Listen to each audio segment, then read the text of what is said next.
Here I have DOOGEE V Max, and today I'm going to show you how to record screen on this device. So to do this, firstly you have to go to the upper bar, and here you have to tap on this S Capture button.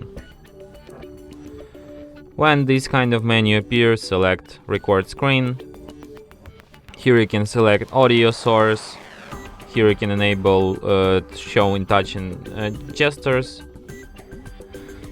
So after tapping start and after this countdown, recording starts. So you just record anything you want. And when you're done, you just go to the upper bar here and tap stop. And after that, this recording will be saved to the gallery, to the movies section.